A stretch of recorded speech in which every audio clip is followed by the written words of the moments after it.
Hello student, welcome CBSE physics chapter electromagnetic induction से एक और प्रॉब्लम है।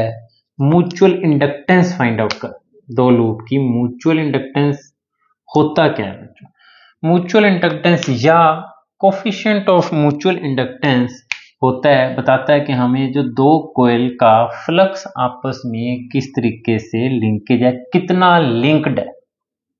म्यूचुअल इंडक्टेंस, एक कॉइल का फ्लक्स चेंज होने से दूसरी में इंड्यूस ईएमएफ प्रोड्यूस होती है।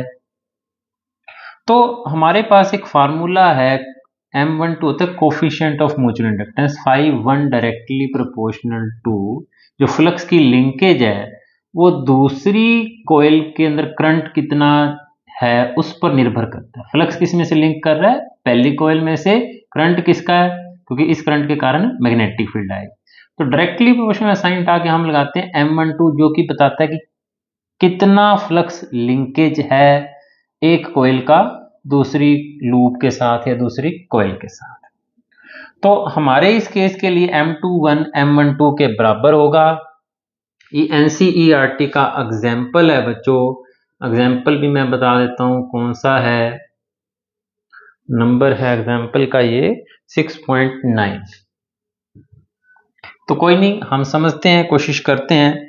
फ्लक्स की डेफिनेशन आपको पता है, फ्लक्स होता है मैग्नेटिक फील्ड इनटू एरिया। वैसे नंबर ऑफ टर्न भी होता है क्योंकि एक लूप है सर्कुलर, तो हमारे पास N1 हो जाएगा।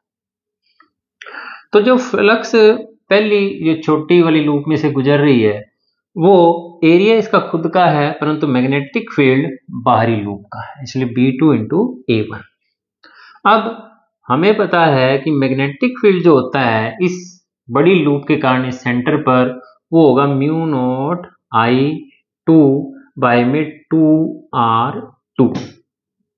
ये हमने एम्पियर सर्कुलर लॉ से किसी सर्कुलर लूप के सेंटर पर मैग्नेटिक फील्ड फाइंड आउट किया हुआ ना बच्चों।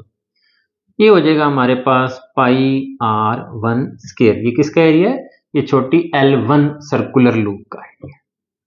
तो हम इसको ऐसे कर देते हैं, mu naught πr1 square upon 2R2, इधर पड़ा है I2। तो अगर अब हम इन दोनों इक्वेशन को कंपेयर करते हैं, φ1 और I2 को छोड़ दें, तो ये जो टर्म बच गई ये क्या बताती है अपने को, coefficient of first with respect to 2 mu naught πr1 square. ये अपने को फाइंड आउट करने के लिए कहा है, find mutual inductance of the loops. दोनों इक्वल होगा, M12 M21 के इक्वल होगा। तो म्यू नॉट की वैल्यू कितनी है, 4 पाई इंटू 10 की पावर -7। रेडियस R1, छोटी लूप की रेडियस है 1 सेंटीमीटर का स्क्वायर, और बड़ी लूप की रेडियस है, ये पाई हम भूल रहे हैं, ये पाई भी आएगा, पाई इंटू 1 सेंटीमीटर का स्क्वायर, और R2 है 100 सेंटीमीटर। कुछ नहीं, पाई स्क्वायर की वैल्यू 10 लेनी है, बिल्कुल सिंपल कैलकुलेशन, कुछ भी नहीं बचा। 4 पाई स्क्वायर 10 की पावर -7, 1 सेंटीमीटर स्क्वायर हो जाएगा 10 की power -4 metre square. 2 into 100 into 10 की पावर -2, 1 ही रह जाएगा। पाई स्क्वायर की वैल्यू उसने क्वेश्चन के अंदर कहा है 10 ले लो, तो 4 इंटू 10 की पावर -11 अपॉन 2, तो ये आ गया हमारे पास 2 इंटू 10 की पावर -10 हेनरी।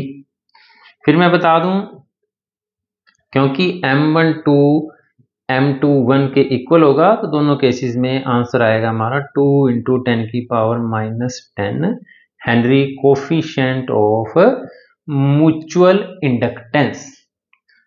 तो बच्चों मैंने पहले बता दिया कि ये प्रॉब्लम सोल्व्ड है बुक के अंदर, डाटा हमें फीड करना पड़ा है। यहाँ तक ये समझाया हुआ है बुक के अंदर कि ये कैसे आए। फिर भी ना समझ आए तो कहीं ना कहीं फिर डिस्कशन हो जाएगा बच्चों।